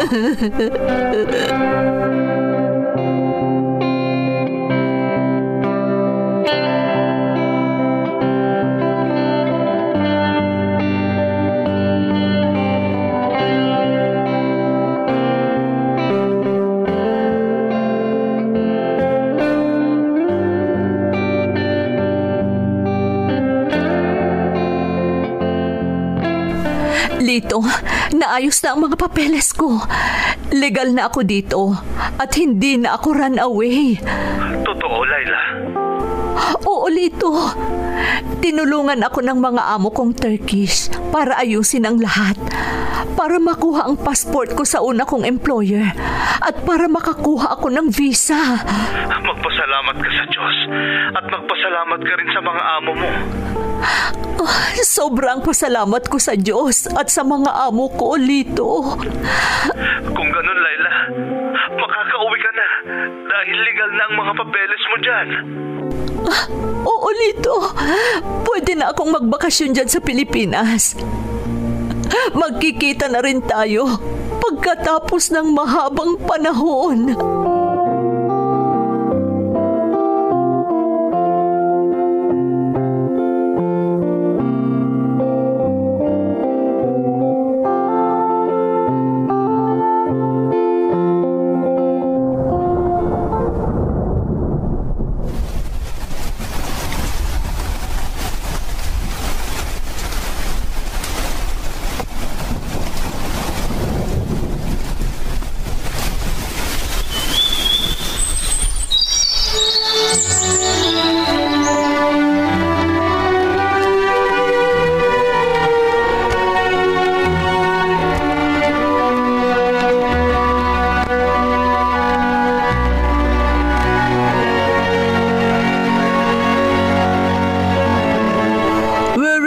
To come with you to the Philippines for the wedding of your son. But my husband and I have important things to attend to, Laila. Mom? But don't worry. Even if we cannot come, please, let us be a sponsor in your son's wedding. Really, Mom? Yeah. We will buy their wedding rings as our gift. Oh, Mom, you don't know how happy I am right now. I really appreciate your kindness to me and to my family in the Philippines. As I told you, Lila, no one ever cared to our family like what you did, especially to my mom. And everything you have done for us, we must repay. We are lucky to have you, Lila. No, Mom. It's the other way around. Me and my family are very lucky that you have chosen me as your helper. Thank you for everything, Mom. Thank you very much.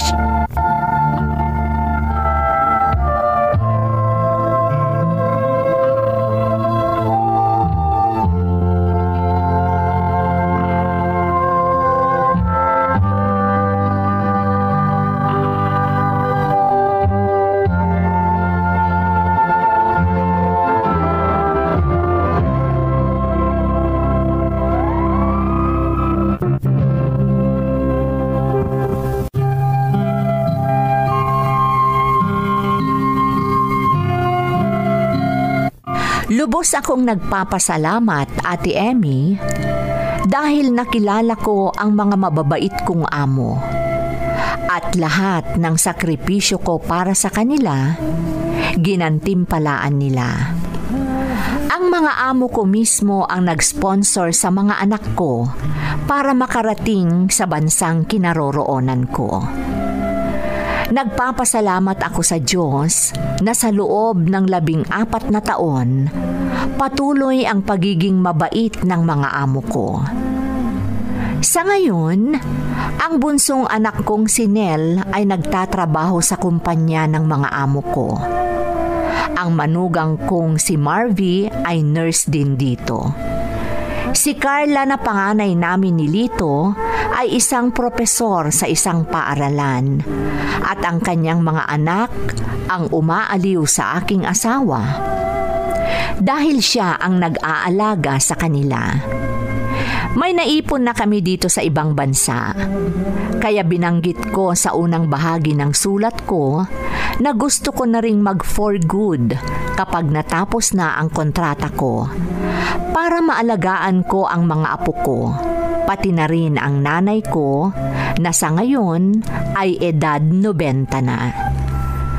Sa kabila ng mga pagsubok na pinagdaanan ko, Ate Emmy, hindi ako pinabayaan ng Panginoon at nahintay ko ang mga biyayang bunga ng aking mga sakripisyo. Sa mga kapwa ko OFW na nakarinig ng aking karanasan, kung may maranasan kayong hirap, huwag sana kayong sumuko. Laban ka lang, kabayan. At sa lahat ng mga kamag-anak ng mga tulad kong OFW, pahalagahan niyo sana ang bawat sentimo na nanggagaling sa kanila. Dahil sa likod ng bawat ngiting nakikita niyo sa kanila, maraming luha, dalamhati at hirap na kanilang nararanasan. Ito ang aking kwento. Lubos na gumagalang, Laila. Laila, salamat at ipinagkatiwala mo sa amin ang iyong kwento. Marami kang pinagdaan ng hirap, pero dahil sa matibay mong pananampalataya at sa iyong pagpapahalaga sa pamilyang naiwan mo sa Pilipinas, kinaya mong harapin ang lahat hanggang sa makamit mo ang bunga ng iyong mga sakripisyo. Hangad kong matupad ang lahat ng iyong pangarap para sa iyong pamilya at magkaroon kayo ng tahimik at masayang pamumuhay. Muli, maraming salamat sa iyong pagbabahagi ng iyong kwento dito sa ating programa. Bakas ng Lumipas. Di man bubura sa isipan ang mga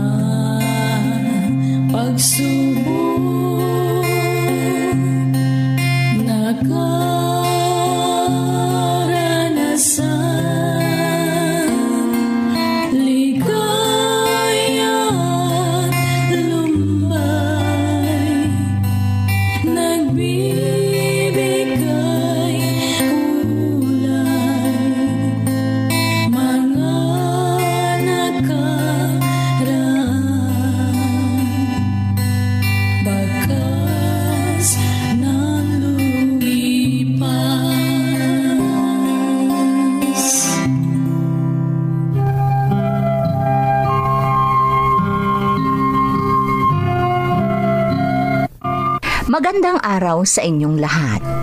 Ang sulat na ating bibigyang buhay ngayon ay hango sa karanasang ipinadala ni Ann na nasa bansang Canada. Ganito ang isinasaad ng kanyang sulat. Dear Ate Emmy, itago mo na lang ako sa pangalang Ann at narito ako ngayon sa Canada. Ang tiyahin kong nagpalaki sa akin ang dahilan kung bakit ako narito ngayon. Drama sa radyo ang isang libangan namin sa probinsya, Ate Emmy. Kaya labis akong nalungkot noong hindi ko na napapakinggan ang dramang ito sa radyo. Laking pasalamat ko nang matagpuan ko ang YouTube channel ninyo. Lalo pa at ang dramang ito ang napapakinggan. Kaya naman hindi na ako nagdalawang isip pa at pinadala ko ang aking karanasan na kailanman ay hindi ko makakalimutan. 3 kaming magkakapatid, ate, at ako ang pangalawa.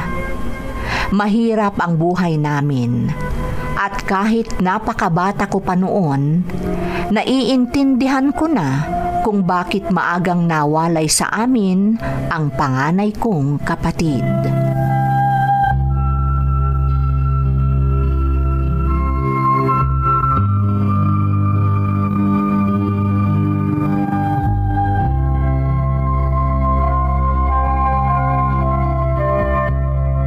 Nay, bakit hindi na po bumalik dito si Kuya? Anak, sa probinsya na ng lola mo nakatira ang kuya mo. Ha? Bakit po, Nay? Hindi na natin makakasama pa ang kuya? Mahirap ang buhay natin, anak.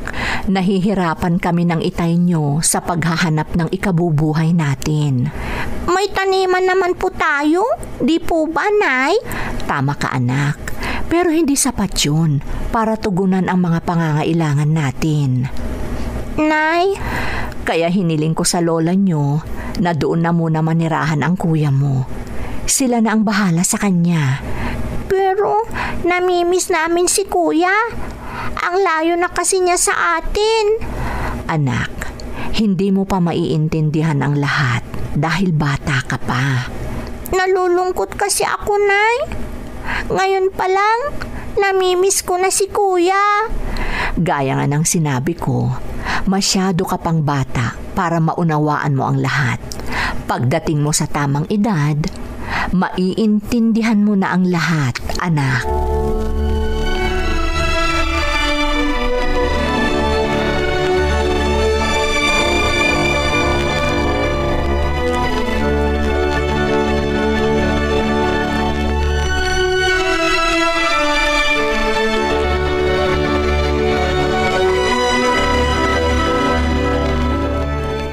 Tama ba ang ginawa natin? Tama lang.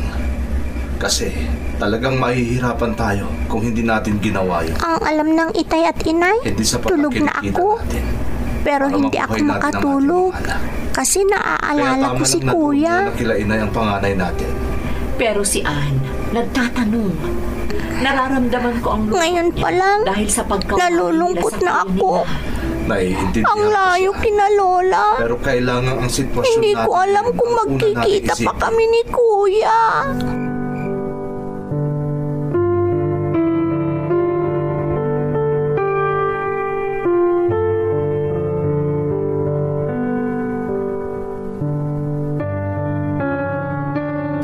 Oh, bahala na kayo sa mga dala-dala ko. Ang dami mo namang inuwi para sa atin. Maswerte ako ngayon. Mataas ang presyo ng mga produktong dinala ko sa bayan. Kaya marami akong napamiling kailangan natin. Siguradong matutuwa ang mga anak natin. Mabuti naman kung ganun. O sige, maliligo muna ako. Napakainit ng panahon. O sige. Nay, ano po yan? Mga kailangan natin dito sa bahay at mga pagkain, anak. Dala-dala ng itay mo. Nasaan nga pala ang kapatid mo? Nasa kwarto po, Nay. Naglalaro. Bantayan mo muna ang kapatid mo, ha? Aasikasuhin ko muna ang mga pinamili ng tatay mo. Opo, Nay. O sige anak, puntahan mo na ang kapatid mo. Ako na ang bahala dito.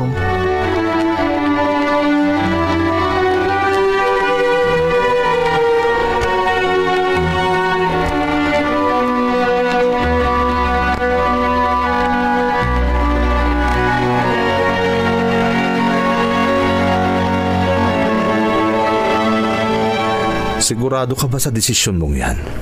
Oo naman. Hindi bale. Kasama ko naman si Hipag na mangingibang bansa. Para sa atin ang gagawin kong ito. Alam ko, medyo gumaan ang buhay natin dahil nakila inay ang panganay natin. Pero di pa rin sapat para mabigyan natin ng magandang buhay ang mga anak natin. Alam ko naman yon. Pero ang pangingibang bansa mo kaya ang magiging solusyon? Makikipagsapalaran ako para guminhawa naman ang buhay natin at maibigay natin ang pangangailangan ng mga bata. Bakit ba naman kasi ganito ang buhay natin? Nay, saan po kayo pupunta? Ha? Anak? Narinig ko kasing nagpapaalam kayo kay Itay.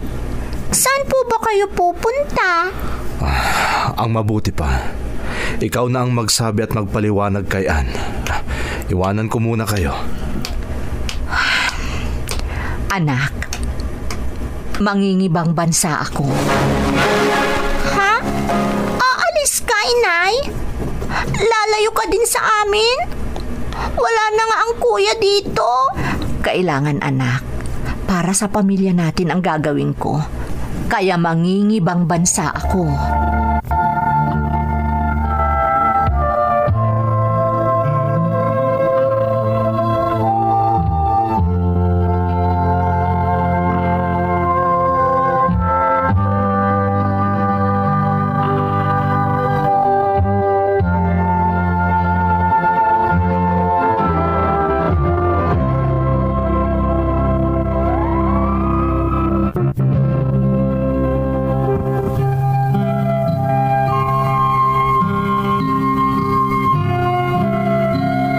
Nasaktan ako ng labis noong nagpunta sa Taiwan ang nanay ko, Ate Emmy.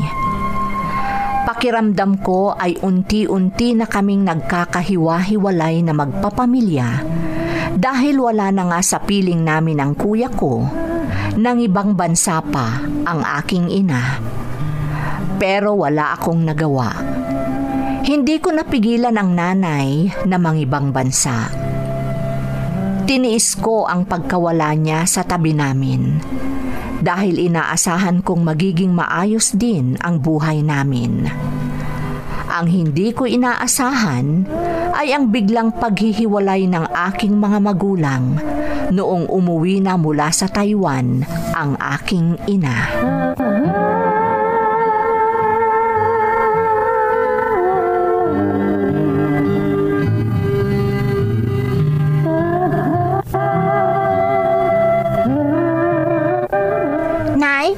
Saan pumunta ang Itay? Bakit siya umalis nung dumating kayo galing Taiwan? At hanggang ngayon, hindi pa siya bumabalik. Huwag mo nang hintayin ang ama mo dahil hindi na babalik yon. Ha? Pero bakit po, Inay? Bakit hindi na babalik ang Itay? Bakit bang dami-dami mong tanong? Nay?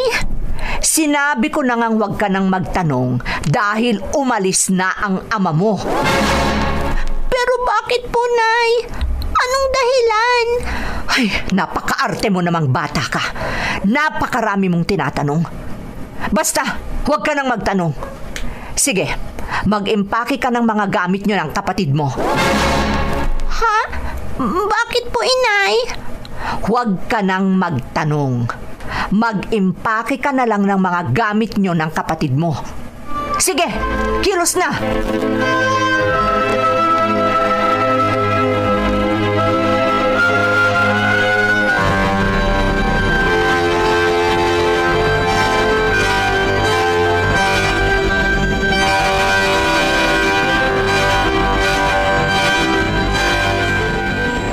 Sigurado ka ba na naayos mo na ang mga damit nyo ng kapatid mo? Opo, Inay. Mabuti naman. Nay? Kung itatanong mo na naman kung saan nagpunta ang tatay mo, parang awa mo na. Huwag mo nang ituloy. Ha? Sinabi ko na ngang lumayo ng tatay mo, kaya huwag ka nang makulit. Nay? Bakit po niyo pinaayos ang mga damit namin ng kapatid ko? Aalis na po ba tayo dito? Oo. Ha? Bukas na bukas din, maaga tayong aalis. Pupunta tayo sa probinsya ng lola mo. Ha? Doon kay Kuya? Oo, Ann. Kaya matulog ka na para maaga kang magising bukas. Tabihan mo na sa kwarto ang kapatid mo.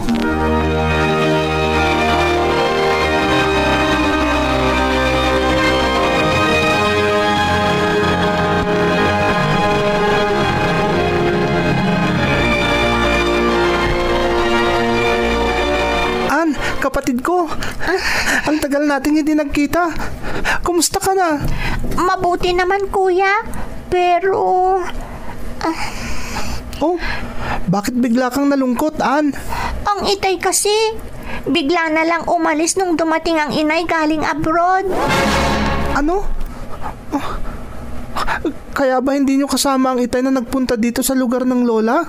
Oo, Kuya. Kasi wala na ang Itay. Umalis na. Saan pumunta ang Itay, Ann? Hindi ko alam, Kuya. Tinatanong ko si Inay, pero nagagalit naman. Ganun ba? Oo, Kuya. Kaya nalulungkot ako. Pero masaya din ako, Kuya. Dahil sa wakas, nagkita na rin tayo pagkatapos ng mahabang panahon. Ako din, Ann. Masayang masaya ako dahil nandito na kayo nila Inay.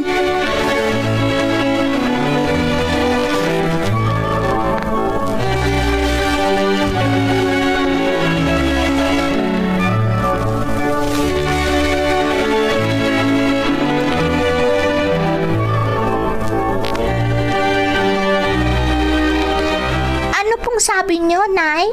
Dito na kayo titira ng mga kapatid mo. Dito sa lola nyo. Masaya po ako sa sinabi niyo, Nay. Pero, paano po kayo? Marami pa akong dapat asikasuhin. Kaya maiwan kayo dito ng mga kapatid mo. Ha? Iiwan niyo kami dito, Nay? Sinabi ko na, di ba? Marami akong dapat asikasuhin. Hindi bale, nandito naman ang lola nyo na mag-aasikaso sa inyo. Aalagaan niya kayo. Hindi niya kayo pababayaan. Bakit po ganun, Nay? Umalis na nga ang Itay. Ngayon, aalis din kayo? Ann, pwede ba? Wala akong panahon para makinig sa mga sentimiento mo. Bakit? Hindi ka ba masaya at magkakasama na kayong magkakapatid? Hindi ba sabi mo noon na namimiss mo na ang kuya mo? Opo, Inay. Oh, ngayon, magkakasama na kayo. Kaya huwag ka ng tanong ng tanong. Basta dumito na kayo ng mga kapatid mo. At ako naman, marami pa akong dapat asikasuhin.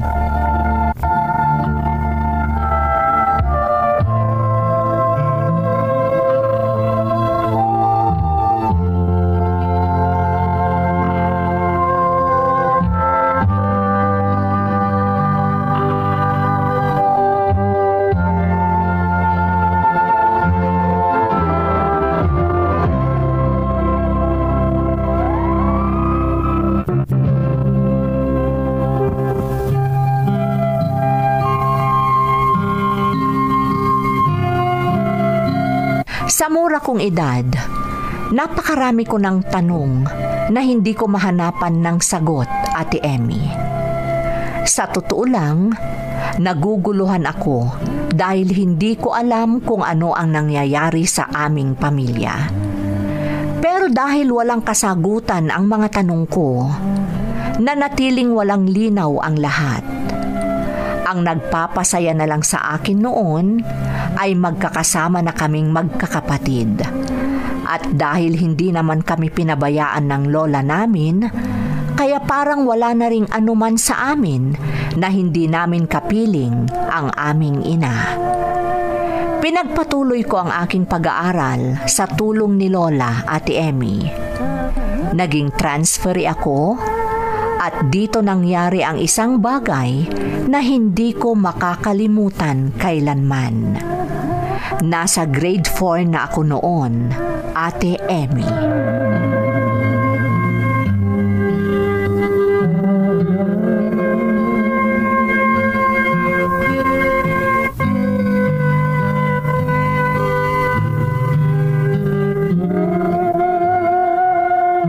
Okay, class. Sinabi ko na, no cheating. Mag-focus lang kayo sa test Na-review paper. ko na lahat ang lessons namin. Huwag kayong Kaya titingin madali sa na lang test sa akin paper ang ng test iba. namin. Alam ko na naiintindihan nyo ang lahat ng naging lessons natin, class. Kaya I expect na makakapasa kayong lahat. I-concentrate kong sagutin ang mga test paper ko. Lalo na at nandito sa tabi ko ang teacher namin. Malaki ang tiwala ko sa inyo, class. Kaya concentrate. Ha? Hinawakan ni teacher ang balikat ko. No cheating. Ang kamay niya, nasa dibdib ko na. Just concentrate sa mga test papers nyo, class. Don't mind your classmates. Mag-concentrate kayo sa exam nyo, ha? Anong gagawin ko? Hindi pa rin niya inaalis ang kamay niya sa tapat ng dibdib ko. Huwag kayong lumingon. Gagawin ko. Eyes on your papers.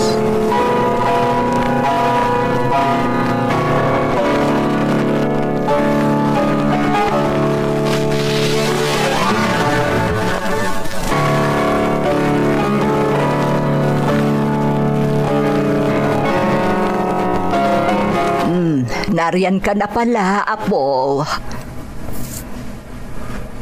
Oh, bakit hindi ka nagsasalita, Apo? Ano ba ang nangyari sa'yo? Wala po, Lola.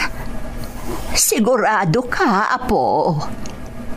Opo, Lola. Siya, sige. Magbihis ka na at gumagawa ako ng merienda. Sabay-sabay na kayo ng mga kapatid mo na magmerienda. Naririnig mo ba ako, Apo? Ha? Ano pong sabi niyo, Lola? Ang sabi ko, magbihis ka na at aayusin ko ang merienda. Sabay na kayo ng mga kapatid mong kumain. Opo, Lola. Magbibihis na po ako.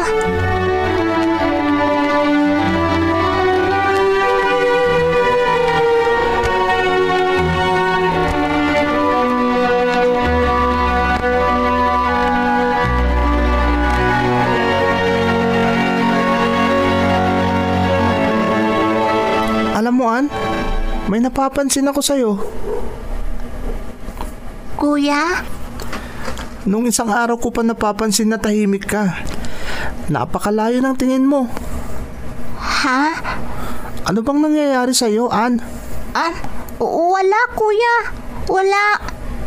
Sigurado ka? Oo, Kuya. Ann, mas mabuting sabihin mo na kung ano ang nararamdaman mo. Kung ano ang iniisip mo. Para hindi ka masyadong malungkot. At hindi ganyan na napakatahimik mo. Kuya? Huwag mong kimkimin o itago kung ano man yan, Ann. Baka kung ano pang mangyari sa'yo. O sige, maiwan muna kita dito, ha? Ako na muna ang bahala sa kapatid natin. Tama si Kuya. Hindi ko dapat itago ang ginawa sa akin ni teacher. Para sa ganon, magkakaroon na rin ako ng katahimikan. Bahala na. Kailangan ko nang sabihin kay Lola ang nangyari. Kailangan na nilang malaman kung ano ang ginawa ni teacher sa akin.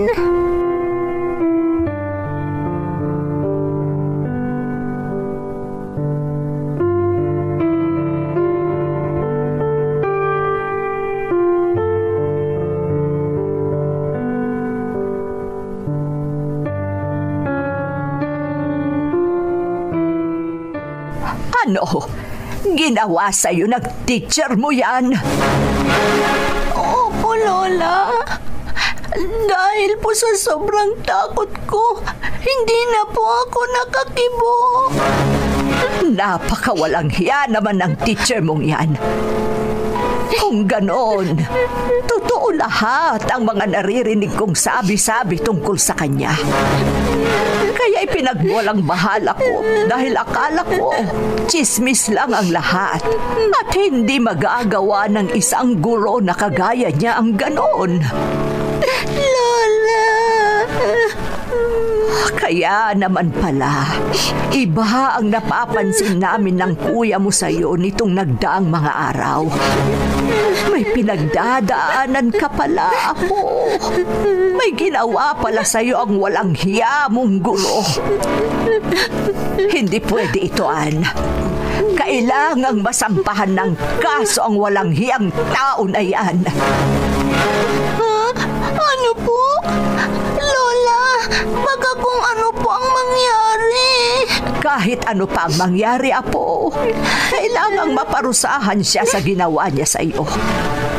At sa mga iba pang naging biktima niya na hindi nagsumbong. Kung nalusutan man niya ang mga ginawa niya noon, sisiguraduhin ko na hindi na siya makakalusot ngayon sa ginawa niya sa iyo. Magdurusa siya sa kulungan.